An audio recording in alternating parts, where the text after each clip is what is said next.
Hey guys, it's Cole and Kelly Watkins, and so I know I'm a little bit more casual today than most days, but we're headed to the client appreciation party.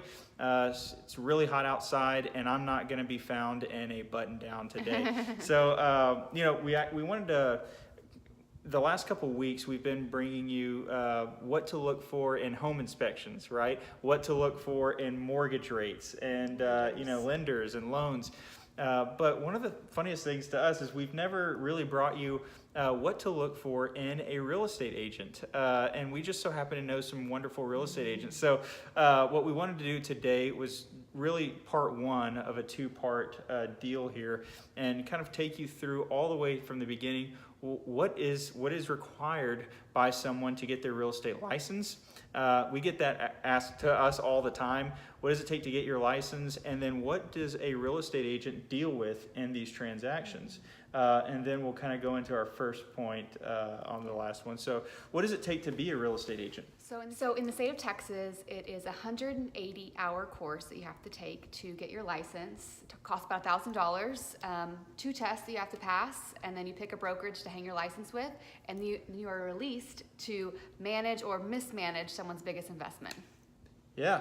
No, and that reminds me of what our coach told us last year at the conference. Tom Ferry said, and it was a crazy number, but it was by the National Association of Realtors, a little bit less than 1.4 million licensed realtors in the United States. It's a lot, but would you guess at how many, or the percentage of that 1.4 million has sold over 25 homes a year? What is it? I know you know. It's 3%. 3%. So about 40,000 realtors sell over, and that's the entire nation, sell over 25 properties a year, and this is their career, right? This is our career. And so the crazy thing to us is that there's 97% of real estate agents, and it's common. There's a lot more agents that really embrace real estate as their part-time job. They do it for friends. They do it for family.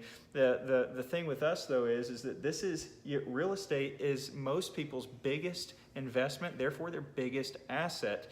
And we would like to see that someone that is dealing with our biggest investment, our biggest asset, is full-time or a professional at what they're doing, and they have the reps and the experience behind them to really solidify success in that transaction. So, Kelly, what is it that a real estate agent typically looks at on any given transaction?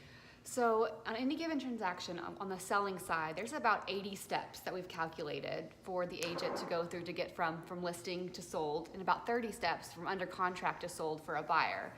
And so that's a lot of steps, and a lot of those steps, they don't teach you in real estate classes. You have to learn kind of on the job or sitting under someone who knows what they're doing and who has a lot of experience.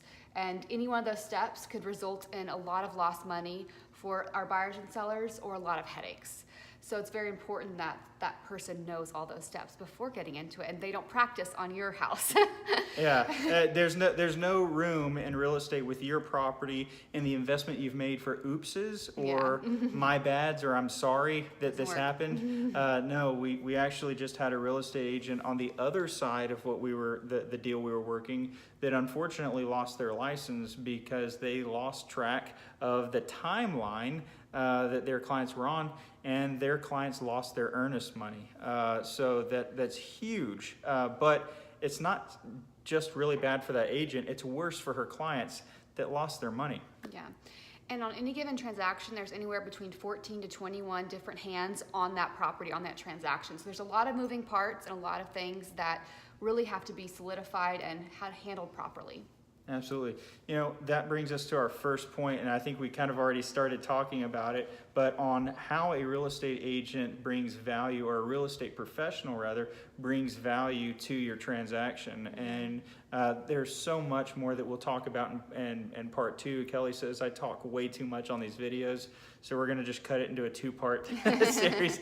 But so the first one is experience. And we've kind of already covered that, but experience goes a long way whenever you're dealing with thousands, hundreds of thousands, sometimes millions of dollars that is someone's investment. You've worked hard for it, you've bought the house, now you want to sell it or you want to buy a new one. That's extremely important to us, and it should be to any real estate agent that you look to work with. Now, experience to a seller. What does that mean? It means you want someone that's going to know the market, that's going to know how to run a CMA, know how to appraise the property, not just to get market value, but to get you the most money you can, to be aggressive or as aggressive as the market might allow, and also sell with the lowest days on market, because those two coincide. Highest price per square foot, lowest days on market for the most part. And that's our objective. That should be your objective as a seller, right? We don't want to leave money on the table for our sellers. On the buyer side, if you're looking to purchase a property, we want to make sure that we're not just opening doors for someone that's looking for a property. We're educating them, especially if they're new to the area, on the schools, the tax rates, right? The commute times to their work, and everything else on top of, probably the most important, getting a killer deal. Yeah. Speaking of killer deals, I want to give Grant Watkins a shout out. One of the agents on our team did an amazing job this week. One of his clients wanted to buy a new inventory property. It means an already built, brand new house standing with a builder. We went in, we ran the comps, got him a CMA, and we said, I think we can come in down here, and got him $34,000 off of the property that he wanted, which is amazing. It's really good job, Grant.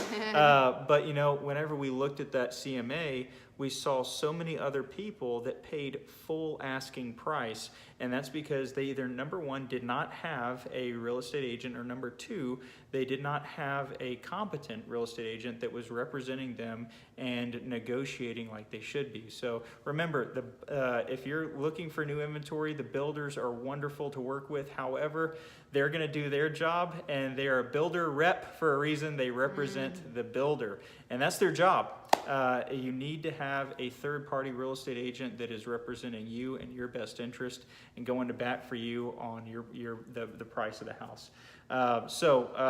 Did I miss anything? I think that's it for this week. Okay. So that's it. We'll give you more value adds for a real estate agent next week, as well as talk about just in general what to look for in a real estate agent when you guys are choosing one. So we'll talk next week. See ya.